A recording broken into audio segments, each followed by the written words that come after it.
आप सभी को पता है कि मैं इंडियन केसेस ना के बराबर कवर करता हूं, बट कुछ केसेस होते हैं जो ना सिर्फ मेरे बल्कि आप सभी के माइंड में हमेशा के लिए अपनी छाप छोड़ने वाले हैं। और ऐसा ही केस, लिटरली ऐसा ही केस आज जो मैं आपको बताऊंगा वो आपको अंदर तक दहलाने के लिए काफ़ी है। जी हाँ, ये केस आपके मन में एक बहुत ही अजीब सा डर बैठा कर जाएगा। लेकिन एक डर मेरे मन में भी ये बैठा हुआ है कि देखने वाले तो लाखों लोग हैं, बट लाइक करने वाले कुछ गिने चुने जो वीडियो को पूरा देखते हैं। मैं ये बात पक्का कह सकता हूं कि जो वीडियो को पूरा देखते हैं वो लोग पक्का लाइक करके जाएंगे, क्योंकि उनको एंड में जाकर वो ट्विस्ट मिलता है जो उनको मजबूर करता है वीडियो को लाइक करने पर। इसलिए आप वीडियो को पूरा देखें, दूसरा लाइक बटन के ऊपर क्लिक कर दें, तीसरा सब्सक्राइब बटन के ऊपर भी क्लिक कर दें, चौथा कमेंट्स में पिग में लिख दें लेट्स डाइव इन।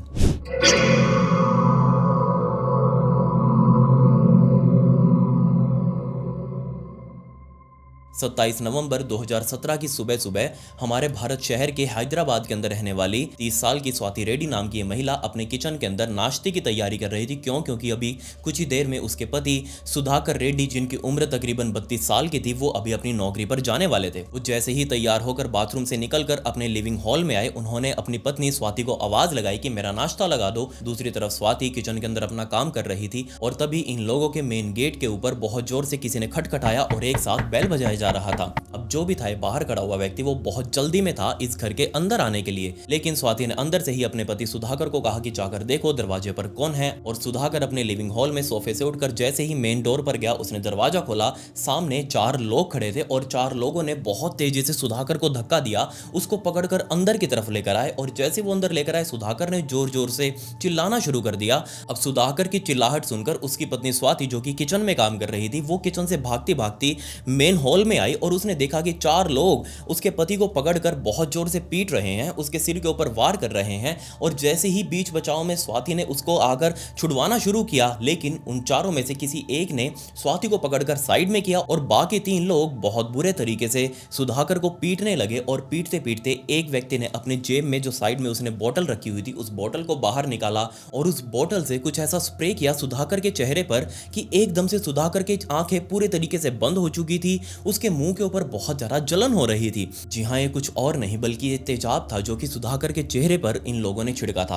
अब जैसे वो तेजाब सुधाकर के चेहरे पर गया, सुधाकर ने बहुत जोर जोर से चिल्लाना शुरू कर दिया। इसके बाद एक और नकाबपोश व्यक्ति ने अपनी जेब के अंदर रखी हुई दूसरी बोतल निकाली और दूसरी बोतल का ढक्कन खोलकर नीचे लेटे हुए सुधाकर के चेहरे के ऊपर वो भी डालना शुरू कर दिया जो उस बोतल के अंदर था। और देखते ही देखते उसने अपनी जेब से लाइटर निकाला और लाइटर से सीधा सुधाकर के चेहरे को आग लगा दी। जी हाँ, ये दूसरी बोतल के अंदर कुछ और नहीं बल्कि पेट्रोल था। अब सुधाकर का चेहरा पहले तेजाब से और अब दूसरे पेट्रोल से जलकर लगभग अब पूरे तरीके से उबलने लगा था अंदर से। बेचारा सुधाकर अंदर अंदर चिल्लाने लगा, बहुत जोर जोर से चिल्ला रहा था। और ये चिल्लाहट सुनकर वो चारों व्यक्ति जो यहाँ पर ये सारा कांड कर रहे थे, ये उसको उसी हालत में छोड़कर घर से बाहर निकले और वहां से भाग गए।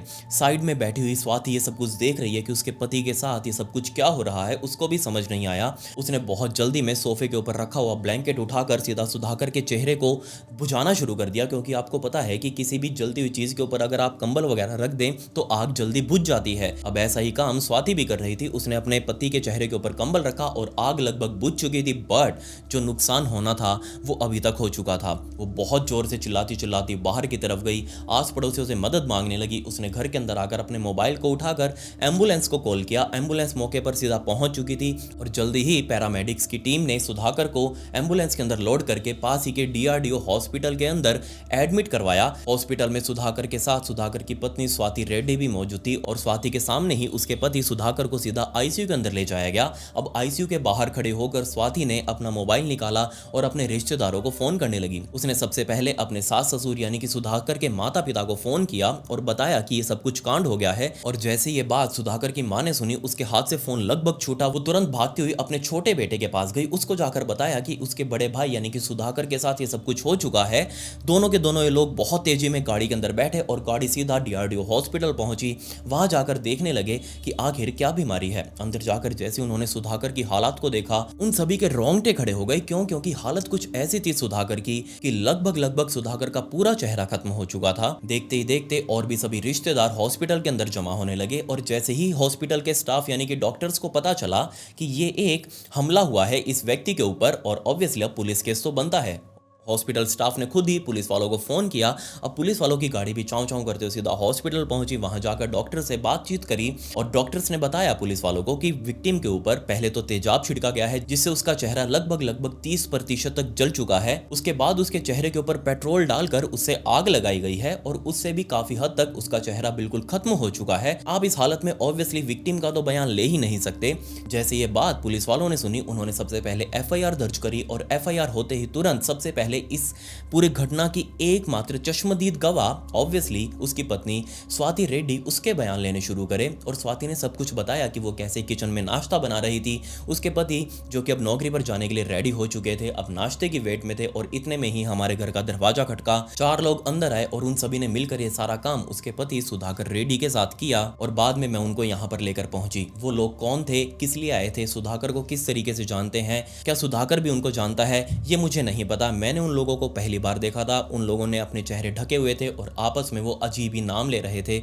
मुझे यहाँ के वो लोकल नहीं लगे। ये सारे बयान देते ही ऑब्वियसली पुलिस वालों ने सारा कुछ नोट किया और बाद में इस केस की जांच करनी शुरू कर दी। अब सुधाकर का इलाज हॉस्पिटल में चल रहा है, उसकी पत्नी उसके साइड में खड़ी है, उसका पूरा परिवार उसके साइड में खड़ा है आईसीयू रूम के अंदर। बट सुधाकर को कोई भी देख नहीं सकता। क्यों? क्योंकि उसके चेहरे पर, पूरे चेहरे पर पट्टियां बंधी हुई है, क्योंकि ऑब्वियसली 3rd डिग्री तक बर्न्स आए थे, 30% तक उसका चेहरा जल चुका था। तो पूरे चेहरे के ऊपर उसको मम्मी जैसा बना दिया गया। आपने देखा होगा पट्टियां लपेट लपेट कर। अब क्योंकि सुधाकर की पत्नी स्वाति रेड्डी खुद नर्स रह चुकी थी शादी से पहले, उसने अलग अलग हॉस्पिटल्स के अंदर नर्स का काम किया था, तो उसको पता था कि इस तरीके की सिचुएशन को किस तरीके से हैंडल किया जाता है, किस तरीके से वो डेली ड्रेसिंग की जाती है उन पट्टियों की। अब जैसे जैसे हर दिन बीतने लगा, सुधाकर की पत्नी स्वाति रेड्डी सुबह सुबह अपने पति की ड्रेसिंग करने के लिए वो सारी पट्टियां खोलती और नई पट्टियां लपेट कर उसके ऊपर नई दवाइयां लगाकर वो सारे वापस मुंह के ऊपर लपेट देती। बट ये सारा काम करने से पहले वो अपने सारे के सारे रिश्तेदारों को आईसीयू से बाहर निकालती,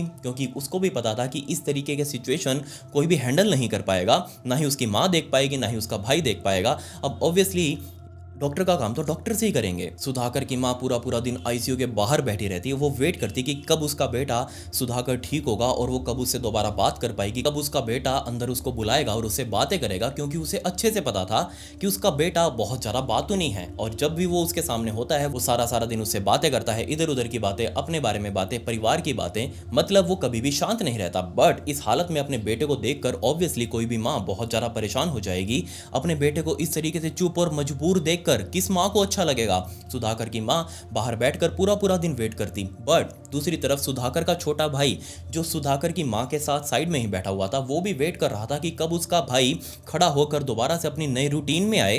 बट उसके भाई ने खड़े होने का नाम ही नहीं लिया। अब अच्छी बात यह थी कि अंदर आईसीयू में मौजूद सुधाकर की तबीयत धीरे धीरे ठीक होने लगी। वो रिकवर कर रहा था और बहुत अच्छी स्पीड से रिकवर कर रहा था। बट परिवार वालों को डॉक्टर्स ने एक बहुत ही गंदी न्यूज़ ये दी कि पहले जैसा चेहरा सुधाकर का अब नहीं रहेगा।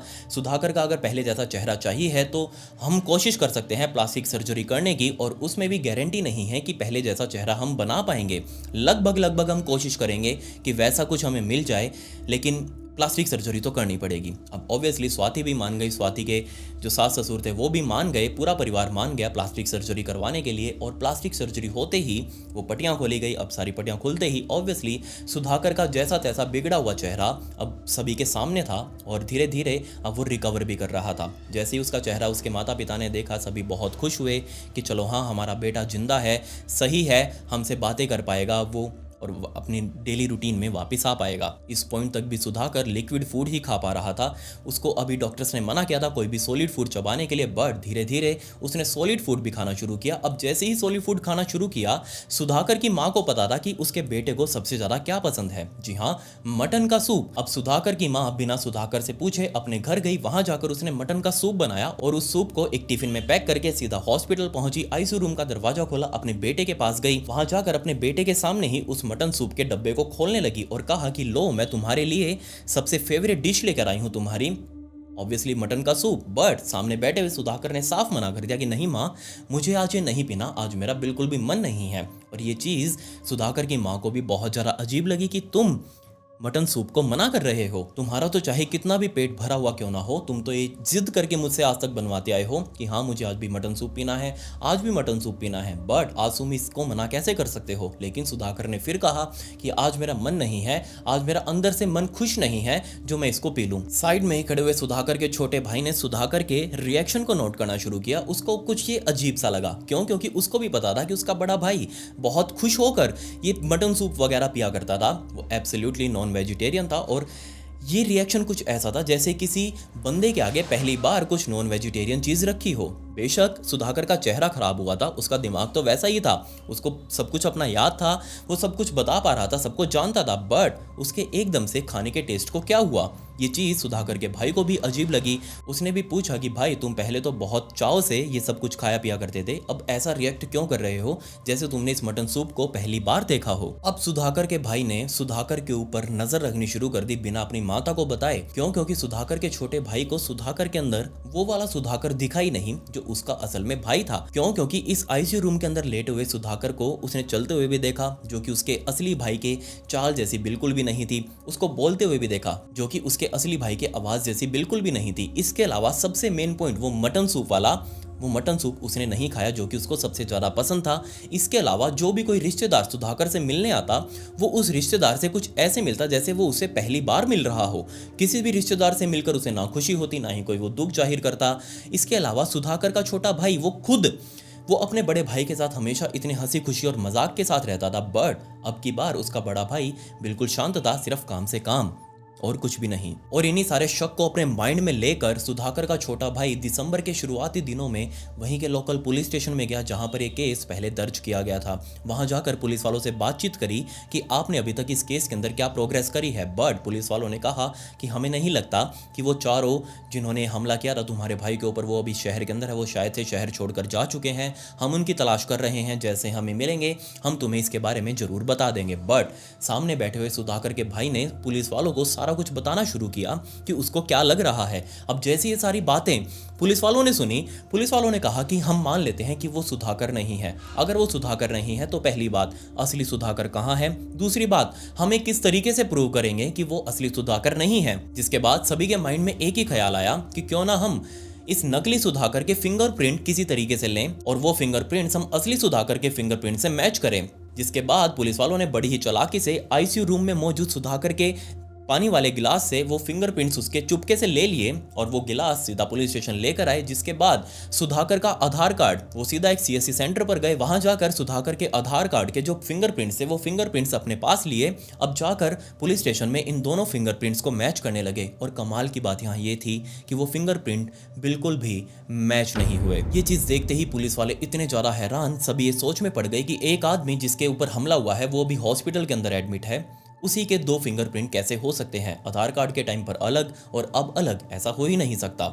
ये चीज़ सभी के लिए बहुत ज़्यादा हैरान कर देने वाली थी। जिसके बाद पुलिस वालों ने सबसे पहले इस पूरे घटना की एकमात्र गवाह ऑब्वियसली सुधाकर की पत्नी स्वाति रेड्डी, उनको अपने साथ पीसीआर के अंदर बैठाया, पुलिस स्टेशन लेकर गए। वहां जाकर उनसे पूछताछ करने लगे कि एग्जैक्टली हमें पूरी टाइमलाइन बताओ कि किस टाइम पर क्या क्या कुछ हुआ। स्वाति रेड्डी ने वही सब रटना दोबारा से शुरू कर दिया कि अब मैंने आपको पहले भी बताया, मैंने पूरे फैमिली मेंबर्स को बताया कि हम लोग घर के अंदर थे, 4 लोग घर के अंदर घुसे, वहां जाकर सुधाकर से मारपीट करी, उसके मुंह के ऊपर वही तेजाब और पेट्रोल डाला और आग लगाई और उसके बाद में उनको हॉस्पिटल लेकर पहुंची। आप लोगों को कॉल किया, आप लोगों ने आकर वहां हालत ही देखी क्या है। अब जो भी है आपके सामने कुछ है, बट यहाँ पुलिस वालों ने एक के बाद एक स्वाति रेड्डी के सामने और सवाल फेंकने शुरू कर दिए। और जैसे ये सवाल स्वाति रेड्डी के सामने आए वो इतनी ज़्यादा परेशान हो गई कि पुलिस वालों ने उसको अपने सवालों के अंदर पूरे तरीके से उलझा लिया था। जी हाँ, इसके बाद एक बहुत बहुत भयंकर घटना निकल कर सामने आई जिसने पूरे तरीके से ना सिर्फ हैदराबाद शहर को बल्कि पूरे भारत देश को हिला कर रख दिया कि कोई ऐसा कैसे सोच भी सकता है। जी हाँ, तकरीबन 3 सालों पहले यानी कि सन 2014 में सुधाकर और स्वाति की शादी हुई थी और इसके बाद से ही इन दोनों को 2 बच्चे हुए, एक लड़का एक लड़की। और जैसे ही ये दूसरा बच्चा पैदा हुआ उसके बाद से स्वाति के शरीर के अंदर दर्द रहने लगा। हो सकता है उसने जो प्रेगनेंसी के बाद जो 20-25 दिन रेस्ट करना होता है उसके बीच में उसने कुछ काम वगैरह कर लिया हो, सीढ़ियाँ वगैरह चढ़ ली उतर ली हो, क्योंकि माना जाता है कि इस टाइम पर सीढ़ियाँ वगैरह नहीं उतरनी चढ़नी चाहिए।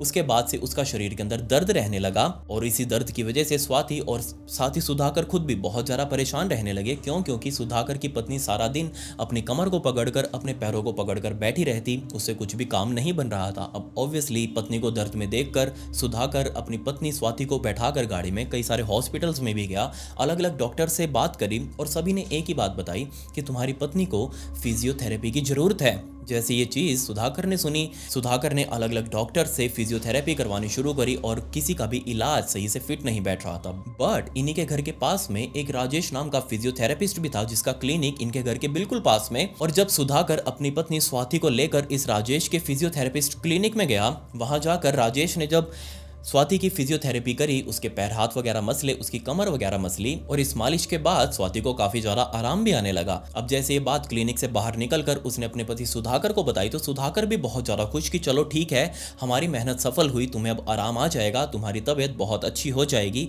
तुम पहले जैसी हो जाओगी। अब डेली शाम का रूटीन बन चुका था कि सुधाकर जैसे ही नौकरी से अपने घर पर आता, सुधाकर अपनी पत्नी को मोटरसाइकिल पर बैठाकर राजेश के क्लिनिक पर लेकर जाता, वहां राजेश स्वाति की फिजियोथेरेपी करता और वापस सुधाकर अपनी पत्नी को लेकर घर पर आ जाता। अब ऐसे ही जिंदगी निकल रही थी। बट धीरे धीरे टाइम बीतता रहा, दिन निकलते रहे और अब ये रूटीन कुछ ऐसी बन चुकी थी कि स्वाति ने सुधाकर को परेशान करना बंद कर दिया कि तुम बिल्कुल भी टेंशन मत लो, तुम अपनी नौकरी पर ध्यान दो, तुम मेरी वजह से घर पर जल्दी आते हो, मुझे वहां लेकर जाते हो, तुम इस चीज की बिल्कुल भी टेंशन मत लो, मैं पैदल ही वहां जाकर अपनी फिजियोथेरेपी करवा आऊंगी, तुमको इस बारे में कोई भी दिक्कत लेने की जरूरत नहीं है।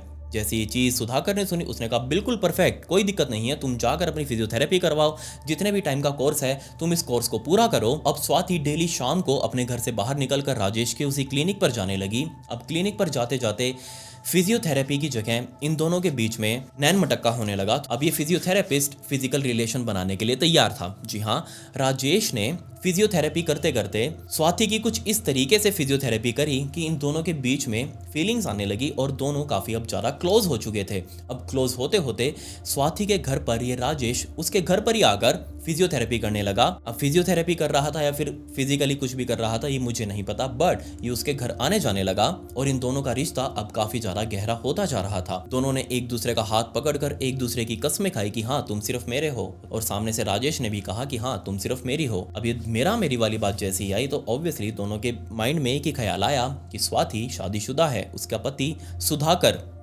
उसका क्या होगा। दोनों ने इस मैटर को यहीं क्लोज किया। राजेश उसके घर से बाहर निकला और जस्ट इस पूरे कांड से, ये जो 27 नवंबर से तकरीबन एक महीना पहले सुधाकर की पत्नी स्वाति अपने घर पर बैठकर मूवीज देख रही थी और तभी सामने उसको टीवी में येवादू नाम की वो साउथ मूवी दिखी जो उस टाइम पर टीवी पर आ रही थी। और जैसे उसने वो मूवी देखी, उस मूवी को देखते ही उसने तुरंत अपना फोन उठाया और राजेश को कॉल किया और कॉल पर उसने बताया कि तुम तुरंत घर पर आओ, मुझे तुमसे बात करनी है। ये बात सुनकर राजेश सीधा अपने क्लिनिक से निकलकर स्वाति से मिलने के लिए उसके घर पर आया और वहां पर बैठकर दोनों ने उस मूवी के बारे में डिस्कस किया और वो मूवी उन्होंने YouTube से 20 से भी ज़्यादा बार बैठकर अलग अलग दिनों में देखी। जी हाँ, इस मूवी के अंदर बताया गया था कि किस तरीके से एक आदमी की पूरी पर्सनैलिटी को चेंज किया जाता है प्लास्टिक सर्जरी के द्वारा। और इसी मूवी को देखने के बाद इन दोनों के माइंड के अंदर एक बहुत भयंकर प्लान आया। Fast forward to 26 of November 2017 यानी कि 26 नवंबर 2017 की रात को सुधाकर अपनी नौकरी को पूरा करके अपने घर पर आया।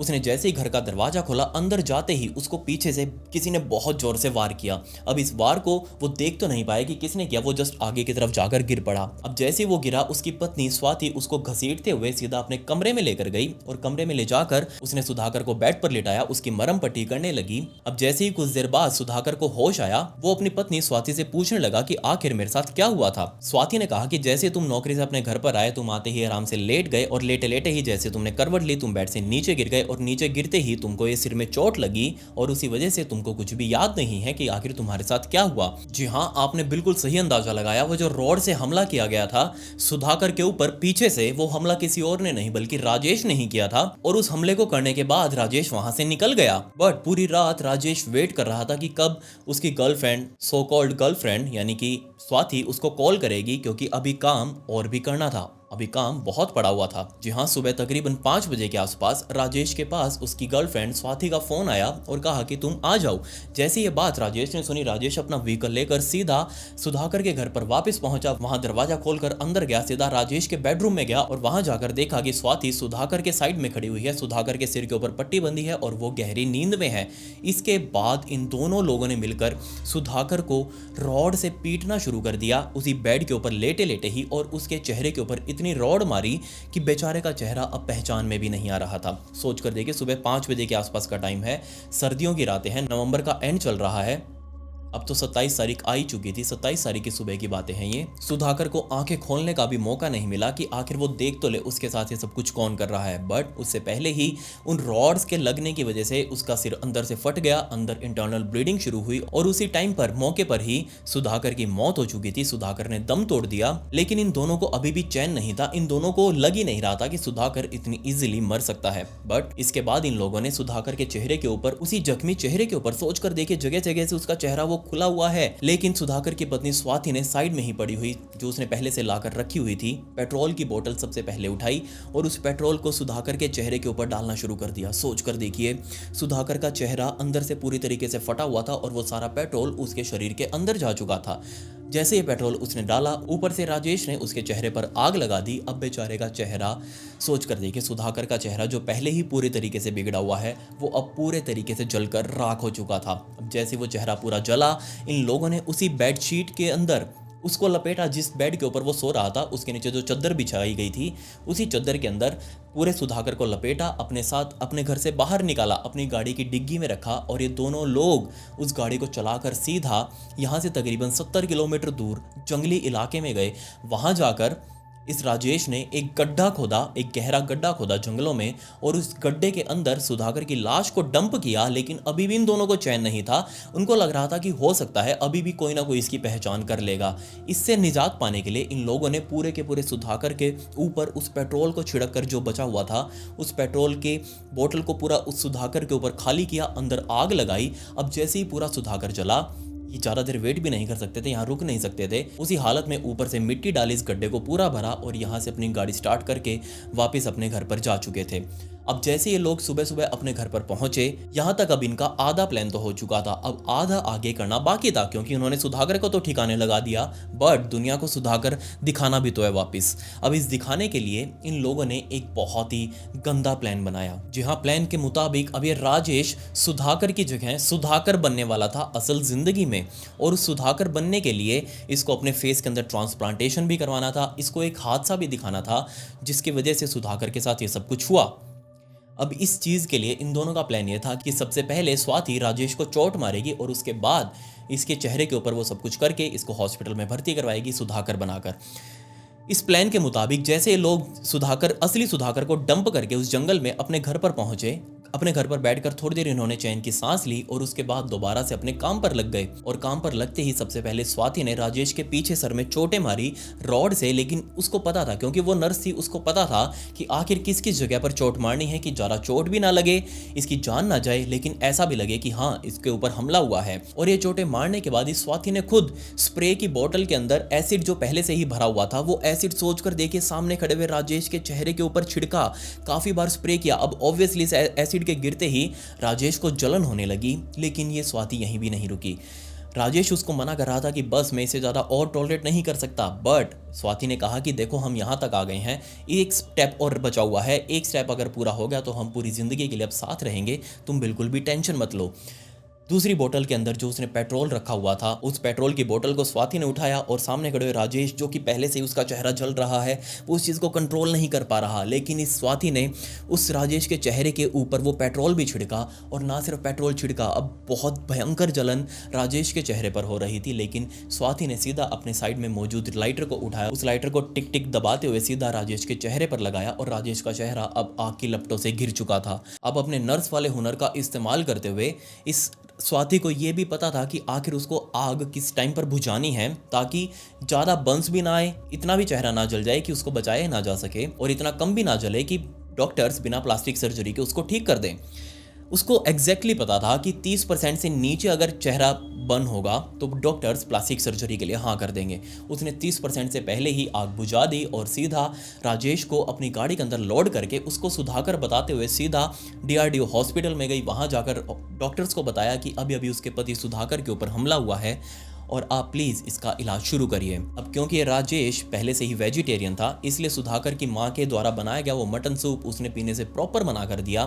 अब क्योंकि ये राजेश असली सुधाकर नहीं था, इसलिए वो असली सुधाकर के भाई से ठीक से बात नहीं कर रहा था। अब क्योंकि ये राजेश असली सुधाकर नहीं था, इसलिए वो सभी रिश्तेदारों से सही से मिलजुल नहीं रहा था, किसी भी दोस्त से सही से बात नहीं कर रहा था, क्योंकि उसे पता ही नहीं था कि आखिर सुधाकर इन सब लोगों से किस तरीके से बातें करता था। 10 दिसंबर 2017 को पहली बार स्वाति को गिरफ्तार किया गया और 14 दिसंबर 2017 को जब वो फाइनली राजेश, जो कि सुधाकर बनकर उस हॉस्पिटल में बैठा हुआ था, वो भी वहाँ से अब डिस्चार्ज हो चुका था। वो प्रॉपर पूरे तरीके से फिट हो चुका था, पूरी तरीके से उसने रिकवरी करी, 100% रिकवरी करके जैसे ही 14 तारीख को डॉक्टर्स ने उसे छुट्टी दी, उसको भी सीधा गिरफ्तार किया। अब दोनों को अदालत में पेश किया जाना था और रिमांड में इन दोनों ने वो सारे सबूत भी दिए, वो जगह भी बताई जहाँ पर इन्होंने सुधाकर की लाश को दफनाया था। वो सारा सामान भी सुधाकर के घर से ही बरामद हुआ जो स्वाति ने इकट्ठा किया था इस सारे कत्लों को अंजाम देने के लिए, इस पूरे कांड को अंजाम देने के लिए। जिसके बाद सेशन कोर्ट में इनका केस चला और 8 महीने बाद फाइनली इस स्वाति को बेल मिली। बट हैरानी वाली बात यह थी कि स्वाति को जमानत मिलने के बाद इसको कोई भी लेने के लिए जेल के बाहर कोई आया ही नहीं, ना ही इसके घर वाले आए, ना ही कोई इसका रिश्तेदार आया। इसलिए पुलिस वालों ने इसको जेल से बाहर निकाल कर सीधा वुमेन शेल्टर में भेज दिया ताकि इसको कोई नुकसान ना पहुंचा दे, क्योंकि ऑब्वियसली लोगों की नज़रों में इसके लिए बहुत ज़्यादा गुस्सा था। बट सोचने वाली बात यह है कि एक पत्नी अपने पति के साथ ही ऐसा कैसे कर सकती है, जबकि उसके 2 बच्चे हो चुके थे, 3 साल शादी को हो चुके थे, अच्छा कमा रहा था, अच्छा खिला रहा था, पूरा परिवार इंडिपेंडेंट था, फिर भी ऐसा सब कुछ क्यों? कहाँ ज़रूरत पड़ी? एक पिता हो या फिर पति, वो अपने परिवार को पूरा टाइम देने की कोशिश करता है, वो सभी की ज़रूरतों का ध्यान रखता है, परिवार के लिए कमाता है, परिवार के लिए दिन रात मेहनत करता है और उसके बाद उसको ही ये सब कुछ मिला। बट क्यों? मैं आपसे बस एक रिक्वेस्ट करूंगा, आप जस्ट इस पूरे इंसिडेंट में जेंडर्स को उल्टा कर दीजिए। सोच कर देखिए, यही काम एक औरत के साथ होता, एक महिला के साथ होता, तो ना जाने पूरा का पूरा केस नेशनल मुद्दा बन जाता। ऑब्वियसली हर तरीके के ह्यूमन राइट्स वाले भी यहाँ पर आ जाते, हर तरीके के वुमेन काउंसिल वाले भी यहाँ पर आ जाते। बट जब ये काम एक आदमी के साथ हुआ, एक पति के साथ हुआ, एक पिता के साथ हुआ, तो इस केस को जिस तरीके से दबाया गया, लिटरली वो बहुत ज़्यादा हैरान कर देने वाला था। बट फिर भी ये न्यूज़ हेडलाइंस में आया था, लेकिन ज़्यादातर लोग इसको समय के साथ भुला चुके थे। मैंने भी जब इस केस के बारे में उस टाइम पर सुना था तो मेरे माइंड में था, और तब से ये माइंड में था, मैं सोच रहा था कि मैं इस केस को आपको किस तरीके से रिप्रेजेंट करूँ। आज के टाइम में लगभग ऐसा ही कुछ पूरी दुनिया के अंदर चल रहा है, और हमारे भारत में तो खासकर आज के टाइम पे एक्स्ट्रा मैरिटल अफेयर इतने ज़्यादा कॉमन हो चुके हैं, जैसे ये कोई हलवा हो, हाँ भाई सबको थोड़ा थोड़ा डोने में डालकर दे दो। इतना इजी कैसे हो चुका है सब कुछ? इतना मॉडर्नाइज हमारा भारत कब से हो गया कि किसी को किसी के रिश्ते की कोई कदर नहीं है, किसी को किसी की कोई फीलिंग्स की कदर नहीं है। मुझे तो समझ नहीं आता कि आखिर लोग इन सब चक्रों में फंसकर अपनी ज़िंदगी बर्बाद क्यों करते हैं। आपने बहुत सारे ऐसे लोग देखे होंगे अपने आसपास में, या फिर आपके साथ जो जुड़े हुए हैं, जो लोग इस तरीके से एक्स्ट्रा मैरिटल अफेयर रखते हैं और उसका अंजाम बाद में कुछ बहुत बुरा निकलता है। अगर हाँ, तो आप मुझे कमेंट्स में ज़रूर बताएं, या फिर आपको कोई ऐसी कोई स्टोरी मुझे देनी हो तो मेरे इंस्टाग्राम पर आकर मुझे ज़रूर दें। ये मेरी इंस्टाग्राम आईडी, इसका लिंक आपको डिस्क्रिप्शन में भी मिल जाएगा। यहाँ पर मैंने एक ब्रॉडकास्ट चैनल बना रखा है, उसी ब्रॉडकास्ट चैनल के अंदर मैं मेरी सभी स्टोरी से रिलेटेड बैक स्टोरी फुटेज और फोटोज़ अपलोड करता हूँ, तो आपके हाथ से फॉलो बटन जरूर क्लिक हो जाना चाहिए। खैर, पिछली वीडियो का शाउट आउट नताशा को and comment pick me to get a shout out in next video. मिलते हैं अगली वीडियो में। ये वीडियो देखने के लिए धन्यवाद।